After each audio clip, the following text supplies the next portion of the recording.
things, they will accumulate, and with time, this is how the country will be brought in. Just like if we never had this space, we never saw these tweets, and we try to come in and say that is not a representation of the country, it would, they would take us that way. Yeah, knowing so far the record we have in the books, our books are not clean.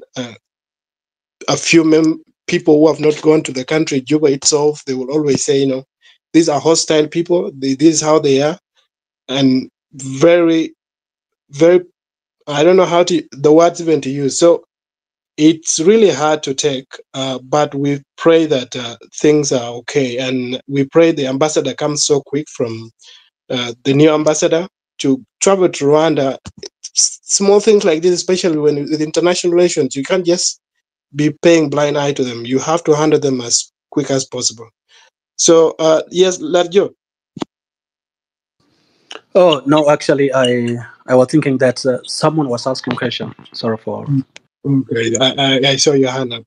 So that's what I was really adding, and we hope to the runners, brothers and sisters who really came in positive. We appreciate. If this has been taken into the account, we pray our government also will listen to this, because attaching Rwanda to Uganda right now to be handled by the same ambassador, it should be revived as long as the resources are there to see, these are community, these are country with huge number of the South Sudanese community there. They should find a way. And now to you, Largyok, I think it was Simon who suggested earlier that it was Chol, I think Chol who said, you need to come in as a student body, because everything has to start with you. The reason why most of these missions are in different countries is because of the citizens that are there. They're supposed to serve them. And if there is something small like this, it is because I saw some of the pictures when the president went to Rwanda, and I saw a few members standing up to say that, what, Mr. President, go and build the country, we are coming. I think it was something to do with go and do this, we are coming. And now you are a student, you've gone to acquire the knowledge, just like the way the politics is being carried from the country itself to other countries. Do your politics at home, but once you come out, remain as one people, because this is not the case. What are you coming to build if you cannot go and change the mentality and come back with the knowledge that we all need to change the country? So I feel that was really bad, and I hope the students will unite. You try, yeah, no matter how bad they are, they're still part of us. We cannot do away with them. And the more we leave them to go, they're going to bring more shame to us.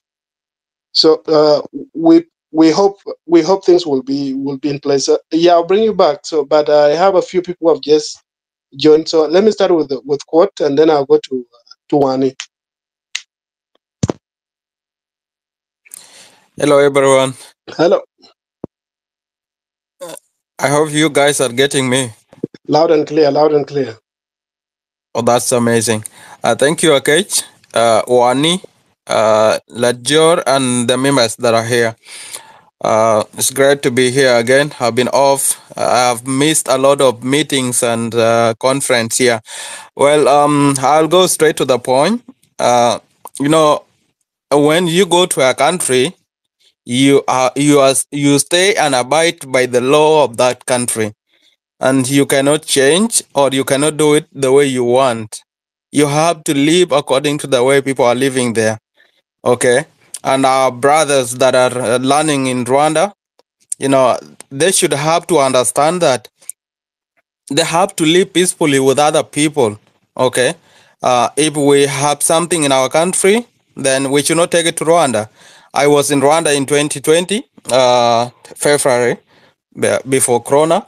I went to ALU, and whatever I was doing there, I was very happy to see a number of South Sudanese that are there. And you should go to acquire skills and the knowledge, come back and give the services to the people or to the society in your country, rather than going and cause chaos and problems in other people's land. You have to pay. If people are paying, you have to pay. If people are drinking, you have to drink. Okay. You were taken there, or you went there to study, not to cause chaos and break laws and try to do something that's different. Okay. We are known right now for being violent in Kenya, and not all of us are violent. There are 1, 2, 3 people that are violent, but because Kenya has a refugee camp that hosts a large number of South Sudanese, that's why there is no deportation. But if you try it in a country that is out of Africa, for example, you will definitely be deported in a minute. We do not want to prove the world wrong, that we are not violent people. And I think it's unfortunate that this is happening in Rwanda, in a country that has a rich history of coming out of violence. And I think for them overcoming that violent environment, violent situation, for them to be one of the peaceful countries in East Africa, and for us to export our bad manners to Rwanda of violence and fighting, I think that is uncalled for. I just saw the Minister of Foreign Affairs of Rwanda tweeted about it and indicated that both the security and the justice system of Rwanda are working on it. I have not interested myself with the justice system of Rwanda, whether they can prosecute non-Rwandese. But I know some countries have that jurisdiction. If you're found to have committed an offense, you can be tried within Rwanda, or you can be deported back to South Sudan and be tried in South Sudan. I don't know whether South Sudan has bilateral treaties, extradition treaties between Rwanda and South Sudan, but I've also seen calls for that these students will be allowed to finish their education. But I think where there is criminality, the law has to take its course. And I think we are not here to defend anybody. We are here to say those who perpetrate violence should be held accountable by either using the laws of Rwanda, if the jurisdiction of Rwanda provides for that. It doesn't provide for that, and then the government of South Sudan need to come in. They're extradited back home, and they're trying to send a message to the rest of our colleagues. And I think this is where sometimes our government doesn't take it serious, because most of the extradition that we have been seeing, especially in Kenya, South Sudan who have been extradited to South Sudan, are mostly of political nature. I don't think this matter is within the armpits of the student body. I don't think so. I think this is now beyond the student body. And I think this is a matter that our Minister of Foreign Affairs need to take it up. I look forward, I think, I don't know, tomorrow, I look forward to a statement coming out from the Minister of Foreign Affairs of South Sudan and engaging the Rwanda government through the Minister of Foreign Affairs, since the Minister already issued a statement to that effect, so that this matter is resolved at that level.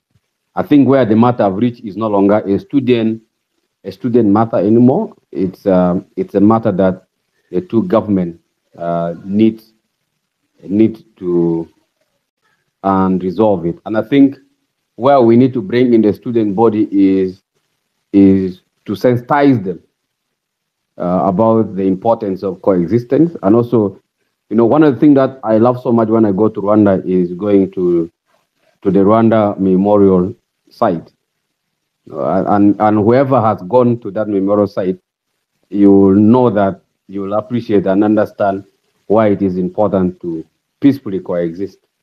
And I think to our brothers and sisters in Rwanda, we hold you guys of high regard. And as my other colleagues have said, not all South Sudanese are violent people. Okay, thank you, Wani. Patrick, good evening. Hello, Andrew. Can you hear me? Yes, loud and clear. All right. Thank you so much for this platform, and I just give it an interest, value, and appreciation to this platform. And this is a very important discussion, and whereby everybody can understand how it is going to be very transformational thing. So I would like just to say that I appreciate anybody who just said something through this platform or this discussion, because this incident report, like on social media, has been reporting like since like maybe 2 years or 4 years ago. And personally, I can say that I had a great experience to meet with some Sudanese people. Maybe the first one was a person. His name was Dao. We met 2009. He was just student from University of Pennsylvania. He just came to Rwanda to my high school, and then I enjoyed the time we had together when he was in Rwanda. And then right now we sometimes we meet here in the. I live in the United States, and another one we met. It was back in 2016 when I was graduating from Kigali Independent University at Gisozi. He was a very good guy. We used to live in the same neighborhood. He was student there, and then whatever the situation is, I can say that I can imagine how like the situation was, because there are some South Sudanese who used to come and visit the guy, but those South Sudanese guy, they came from like Europe, maybe UK, and then they tried to behave like, such a kind of weird behavior. But the other guy, that guy who used to live in Rwanda, he was very good guy. But most of South Sudan, from people, some from Sudan, they have like those kind of weird behavior, which is understandable, because people, they came from different, they have different backgrounds, which is we cannot just manage it. But as this platform, and then as the people said, we always need to remind our beloved brothers and sisters that we need to respect the values and country where we live in. For example, right now, even though that I live here in the United States, but we we as Rwandan who live in the US, we also have the communities where we always face the challenges of some Rwandan who behave like, crazy people, like, and then they face like those challenges from this country, and then some of them, they even deport them back in Rwanda. So as a community, we try to advise and then keep reminding Rwandan to behave nicely in order to not just facing like immigration, like, because some of them, when they even behave like that when they don't even have papers. So we always remind them just to behave nicely and respect this country rules and regulation in order before they get like even they get a citizenship. But Rwandan has like Rwandan made like a good decision just to open for every African who anybody has like passport to come in Rwanda. That was a very good decision for like Rwandan government took, whereby anybody has skills and experience can have a place and then express yourself. Just uh, and then we try to develop Rwanda together, because when you are in Rwanda, where you can learn and then share your skills, it help the country to grow, even yourself to help you yourself to maximize your potential. So I would advise like my brothers and sisters, South Sudanese people, just to use our country, Rwanda, as a very good place to maximize your potential, but help also the Rwandan community uh, develop themselves. Like, that's only the thing we need. And I'm saying this because I've seen where my country came from back in 1994. I can see the how, like, our Rwandan brothers and sisters and all the people come to Rwanda from different corners of the world.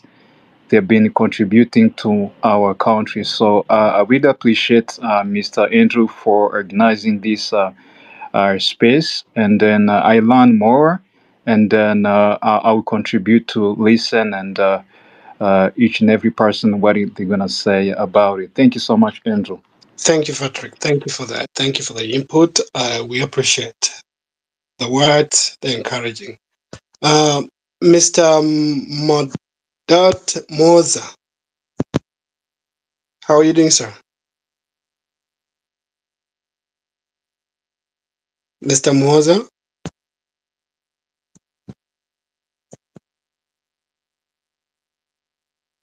is Mr. Moza with us? Okay. Okay, maybe when he speaks later. Wilson? Yeah, thank you. First of all, thank you for putting this out so that everyone, either Rwandese or East African people, can express about the incident. And for me, what I would like to say, um, I would like to ask you, mostly South Sudanese people.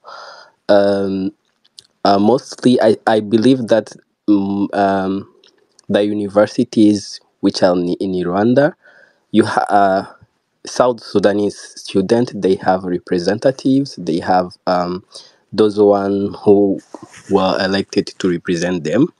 So it would be good if they take action and try to to let the students who are in Rwanda know how to be integrated in the society where they are living in. Because to be honest, I do remember when I was a student in high school. I was schooling in Uganda.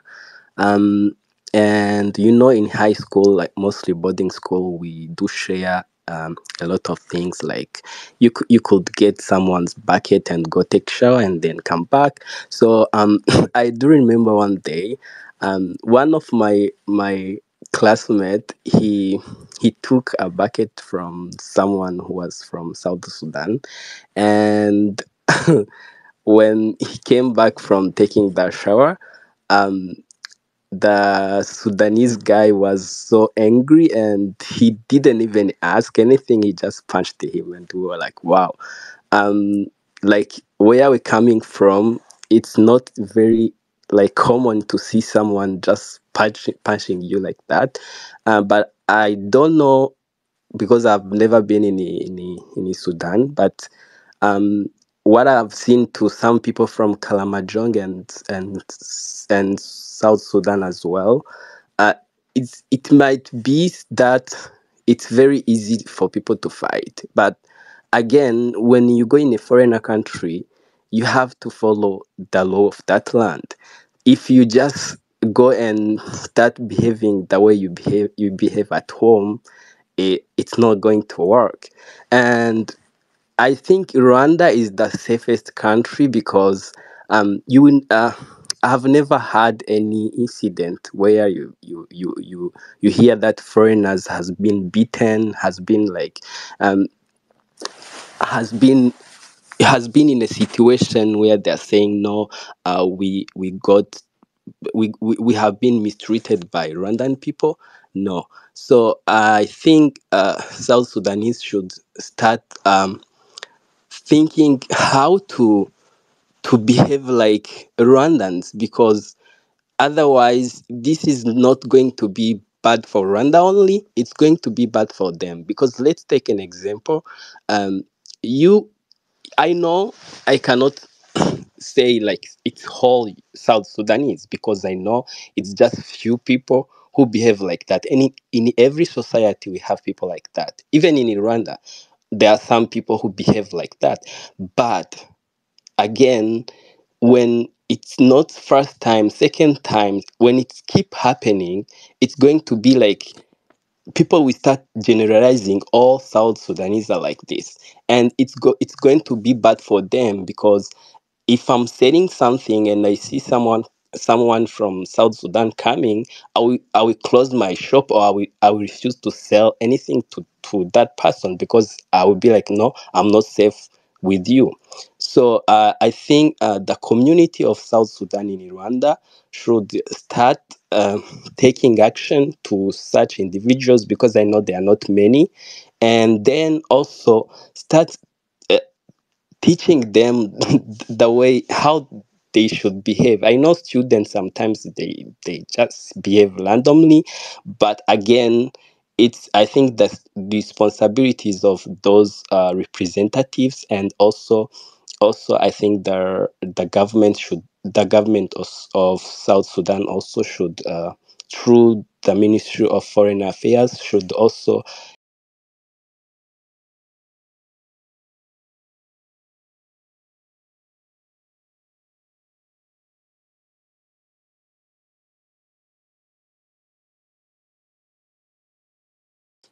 for Rwandans, yeah, I know it's.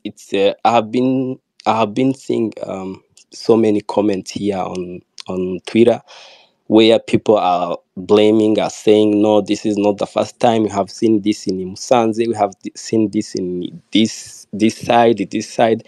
So what I should ask it to Rwandans, yeah, I do understand that this is not something they are used to see, since in Rwanda I can testify that it's very, very, it's not common to see people fighting in Rwanda. I don't think it's even there, because even a husband can never beat a wife. So imagine you can never see people fighting like that. So I will I will just ask the my fellow Rwandans. Yeah, we understand that these are foreigners, and everyone comes with their challenges. So we don't mostly important thing, don't generalize everybody. It's not every South Sudanese who is bad guy, who is behaving like that. But again, if you see someone behaving like that, report that person to the local that to the local either police or local local office which is nearby you. Don't engage into fighting with them. Don't engage uh, into the same situation which happened. And also, again, as I said, don't generalize. It's not everybody who is like that. Thank you.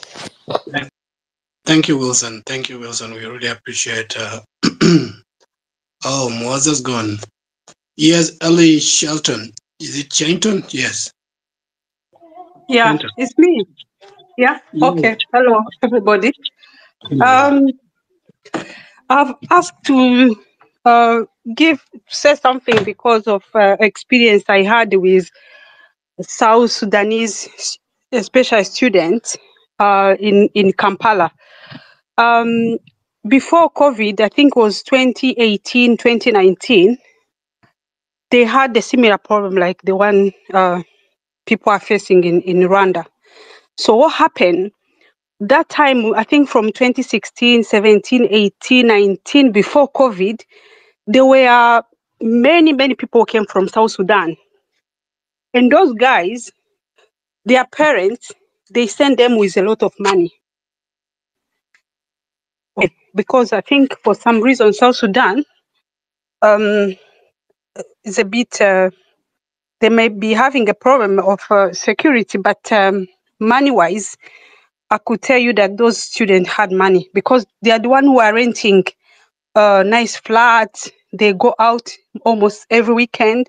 They cause very, very serious antisocial behavior in the bar, nightclub. That's the thing I face myself. If there are people who are here who have lived in Kampala, especially like in Gaba Road, by KIU, university called KIU, there is a pub called Pyramid. That pub was most of the time people from Burundi, Rwanda, because the owners were like Rwandese. So that's where those students, Sudanese students or Sudanese people used to come. But they could cause chaos until the owners decided to say, if you are Sudanese, you are not entitled to enter in that club or bar. Not that because there is a hatred or something. No, because every time they go inside, they will cause chaos.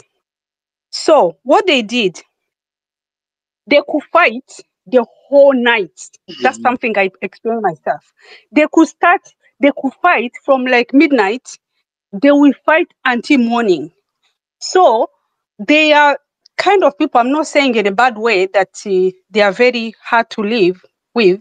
No, I think they were used, in their country, they went through a lot, So I think disorder, they were a bit, I don't know how I can explain, a bit rough.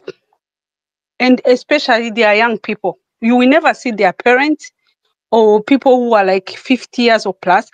Those are like 18 to, and they have money. Even most of the time they were living in Gaba Road because that's where you find there are many people from different countries. They feel like they are welcome. So they live in that road. There were many. So it reached a moment, even Uganda and start complaining, we can't have this. This is too much. It's everywhere they go as a group. Those are the people who live as a group and who move as a group. So Ugandans start complaining. But for some reason, as we are talking now, it has changed.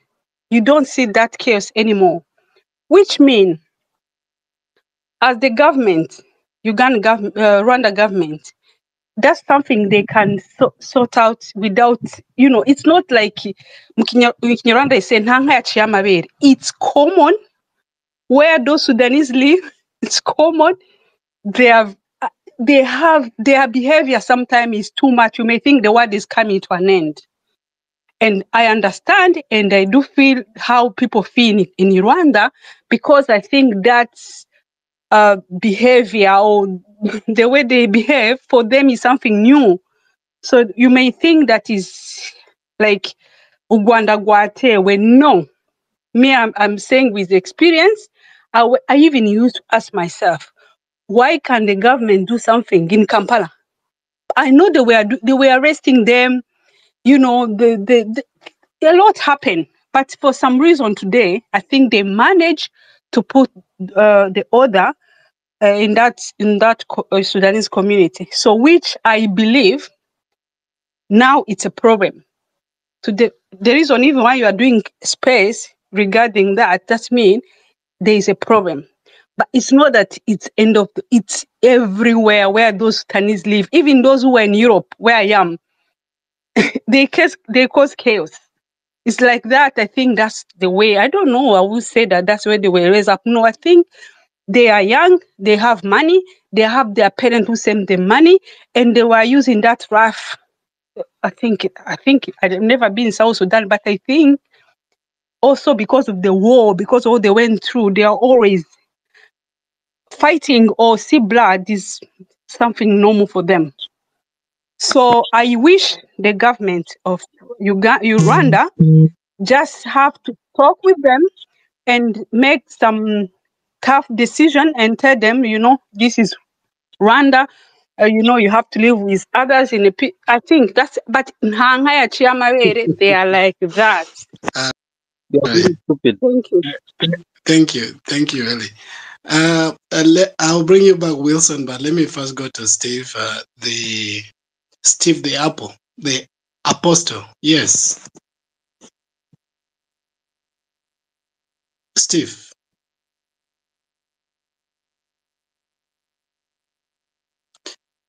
Steve the Apostle, please, are you getting me?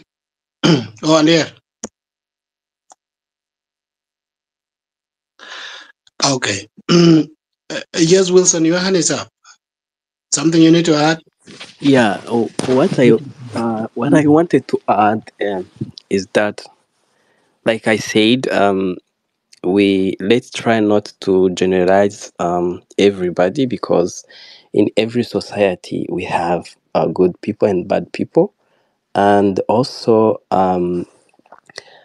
there are also kids who were spoiled in every society.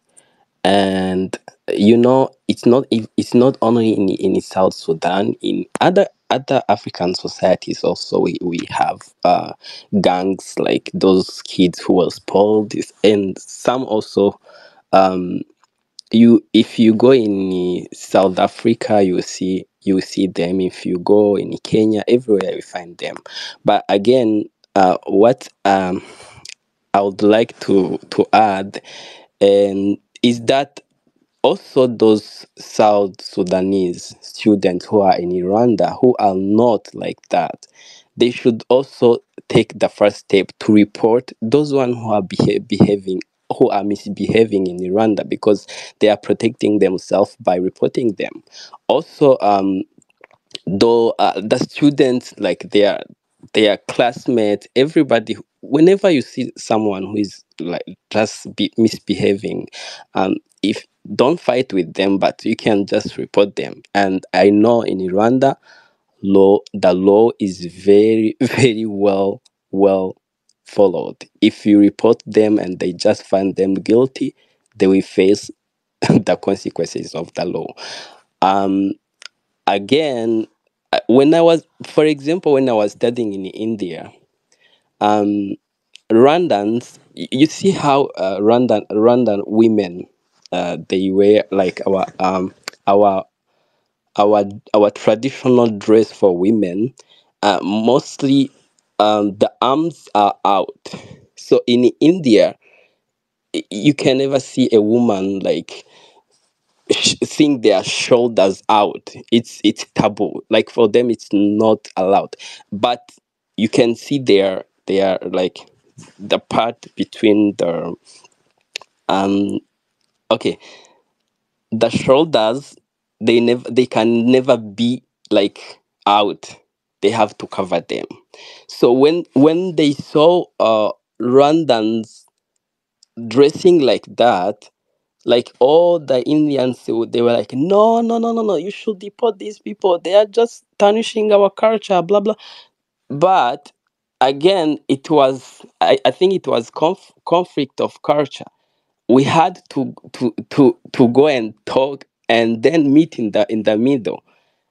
At the end of the day, we accepted to follow their rules, because when they see someone wearing that, like that, it's a taboo. It's something like which they can never tolerate.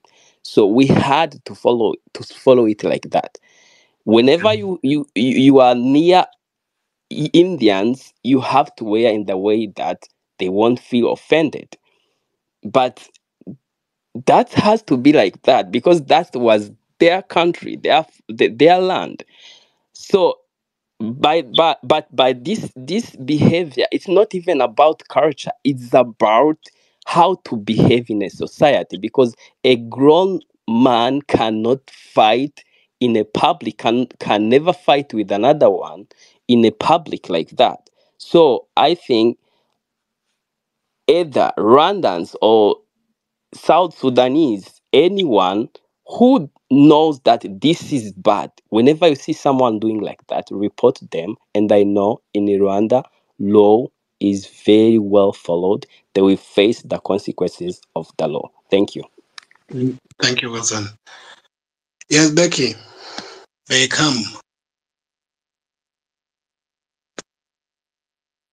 Beckham. Yes. Yes. Yes, please. Thank you. Let me take a short of time. Me too, I have experienced with the same case to the guys from the South Sudan at Ines Ruhengeri. I was in the bar and they come, they drink, they take everything. They even if the waiters they take care for them. Then they stand up without saying anything. They change on their mother's language, which is not known with the waiters, and even for us to the client. And we told them we were coming speaking English. May you change using the English? And they told us. So they are going to call to the representative of them and invite embassy to intervene. That it is the case of violation for them. And we tell them there is a rules and regulation. You have to consume the product. You have to pay. They refuse. They begin to fight, to fight, to fight, and fight again. Man, you have to tell your guys. They have to be educated. We take a respect for them. Imagine before COVID, the same case in Kampala. The same case at Ines Ruhengeri, the same case in South Sudan. They are not only the foreign people who live in Rwanda. It's the others from Ghana, from South Africa, from everywhere. But why not? Why always South Sudan's? Okay. Thank you very much for that. Henry, you've just joined. Yes. Yes, hello, good evening. Thank you so much for this platform. I'm Henry. I'm a South Sudanese. I'm following it up from Juba. My contribution into this discussion is very healthy.